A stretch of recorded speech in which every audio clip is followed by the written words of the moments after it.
Hey guys, welcome back. So I want to go through right now some of the YouTube stuff that's on there telling you get into cybersecurity without any experience is all full of shit. All right.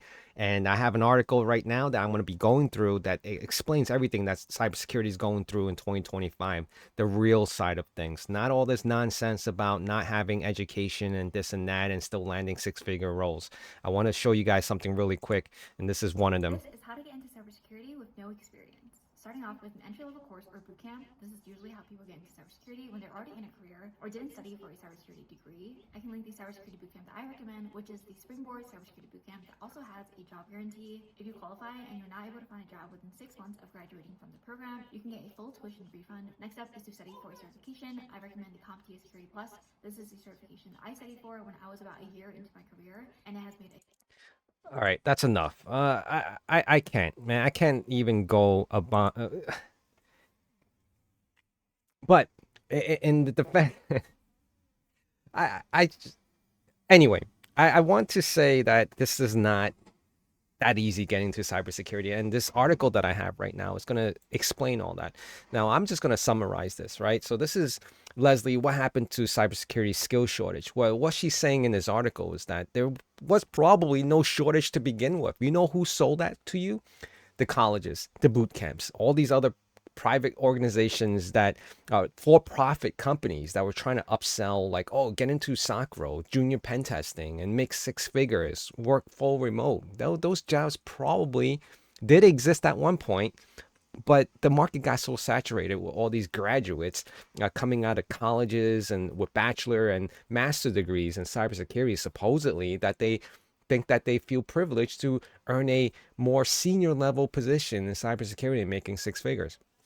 That is not the case. In this article right now, she says in 25 years ago, and this is probably pertaining to me, and we're probably in the same age group. Yeah, you could have walked into a job looking for a role in IT security and said that you had a security plus and you landed a role without even a doubt.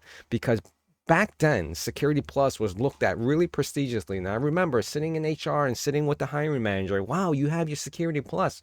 This is like the best certification for security right now. And you have it. Like, we want you here, right? Fast forward to 2025, have a Security Plus. What is that? Like a Cracker Jack toy or something in the box? That what does that mean, right? What relevance does it have for the role that you're applying to now? Probably nothing because it's so dated. Of course, I'm not bagging CompTIA certifications, but let's just say, for example, CISSP, you have that certification. I know people who have that certification and still having a hard time to land a job. But if you dissect the CISSP, it's basically all this CompTIA exams combined into one, right? You need to know TCP/IP. You need to know Networking Plus. You need to know your Security Plus, right? You have all those terminologies from all those different sources combined into one, right? You back then you only had a few certifications that you took for cybersecurity, which was ISC squared, ISACA was offering, and CEH was another one by EC Console, and then you had the CompTIA exams, right? On top of that, you had like CCNA, and then you had like MCSC, which is the IT side of house, but all those certifications were only a handful of them, but now it's gotten way out of hand. Colleges and all these other vendors or companies are coming out with their own certifications, and like, which one do you take and which one do you run with, right now? So, going through all this whole article is like, what's the problem right now, right? The problem is that you were being upsold, and I hate to say anyone who came out of college with a degree in cybersecurity, you need to know the fundamentals, and that's the problem right now. Here, this article depicts it perfectly. Getting interviewed in entry level SOC, right? Just an entry level position. You have to have your degree, your bachelor's degree, computer science or something relevant, right? 2 years plus of a general IT experience. Now you have a more difficult time because that's like, all right, now I need IT experience with a company that I actually had to work for. Second tier SOC certifications such as Cisco Cyber Ops or CISA completed. And then there's another certification that you have to obtain in order to get this position in this role for SOC, right? Community work such as conference volunteering, CT CTF, capture the flag placement, or development of tools. Right to work without visa sponsorship. I mean, this one is a little debatable, but the criteria here are not far fetched. It's reasonable, but I have seen other certifications being requested besides Cisco and CISA one from ISC, not ISC Square, from CompTIA. All right. This is like absolute bare minimum, she's saying. I don't disagree entirely, but yeah, it sucks, right? Because bare minimum for entry level job is really not bare minimum, not really entry level anymore. It's like you're experienced, and that's the downside of cybersecurity. Like you have to have experience and knowledge, not not this. Okay, so what I'm saying is that so what's my solution for you and how you're going to get into all this, right? So she's calling out universities. She's calling out the schools, basically saying you're full of shit. You upsold things that you overpromised on something that didn't exist to begin with, right? And why? Why are they still doing this? Well, I remember NYU was one of them, and I was considering going to cybersecurity for masters, right? And it was like $15,000. That was like the cheapest thing. Like, how can you go and get your master's at NYU for $15,000? That was like how is that even possible, right? Because their master program can easily go from 35 to 40,000, like hundreds of dollars, of not thousands of dollars for credits, right? So, people were coming out with this and thinking like, oh yeah, I'm like top shit right now. I got this master's degree in cybersecurity, and you look at their course outline, you look at what what they teach you. It's like all the basic stuff that you can just pick up off the internet. You can go on to like the government websites to get like the framework information. You can even go buy a book that was like Security Plus from a used bookstore for like $5 and would have learned the same thing that you didn't have to pay $15,000 or even $30,000 for.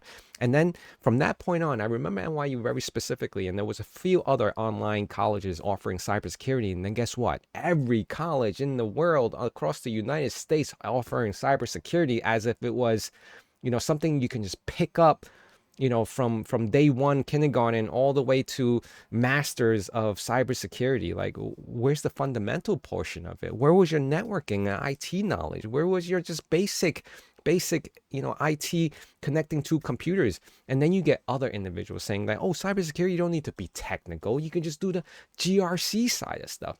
You acting like GRC doesn't require any technical knowledge. It still does, but maybe not to the extent where it's like hands-on, but you still need to know the fundamental and the concepts of it, right? Of course it is. So yeah, the article goes on, and I'll paste it in the comments below so you guys can read it. It's a great read. And she just basically says, I'm sorry. I'm sorry. This is the real talk, not gatekeeping. I see dozens of you a month, and a lot of you are doing everything right. Yes, you guys are, but you still need the fundamentals. 10 years ago, you have gotten a job under a month. Now it takes a year. You're going to have to do a lot further in expanding your resume and network and hiring authorities than your predecessors did. So it's not easy. And she's also saying like, oh, don't just look at the SOC and analysts and pen testers. There's other janitorial roles, right? She called them janitorial roles, meaning there's lower tier beginner roles. But she's not going to announce it here because then you guys are all going to flood it. I'm not going to announce it here either. But here's my tip, and here's my quick way to resolve this. Reach out to who you know that think you potentially can help you. Friends of friends, relatives in the industry, or possibly even in IT. Ask them what they can do, how they can do it, if they can, if you could shadow them. I know not places can't just bring random people to work because they're dealing with sensitive information, especially IT people. So there's not going to be a possibility, right? You can't just tag along. So how do you work something out with these people? So let me just give you a quick story, and I'm going to end it here. When I first got into like buying real estate investment properties, I had no idea what the hell I was doing. I had no money to pay a mentor or anything. I just started cold calling. I started cold emailing, just mass email anyone and everyone that will respond back to me, giving me pointers and tips, and I put them all together, and I started forming my own ideas and the process of how to do this, right? I started doing a lot more research.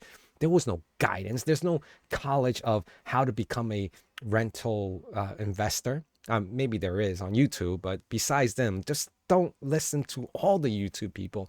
You have to find the ones that you feel that are sincere and telling you the truth, not this nonsense of, um, you know, get into cybersecurity without education or experience, whatever. Anyway, I want to share that with you guys. Hopefully, you take this to heart. Reach out, comment below, let me know what your thoughts are. Maybe I can help you as well. I have been sitting with a whole bunch of you guys, and I'm sorry if I miss you, but I try to do my best to get back to everyone. I've had calls with individuals who are in the same situation as this article, of course, and I just wanted to, my thing right now that makes me feel good is helping other people. So I want to thank you guys for being here. Please just hit that subscribe, and it really helps me go a long way. Thanks.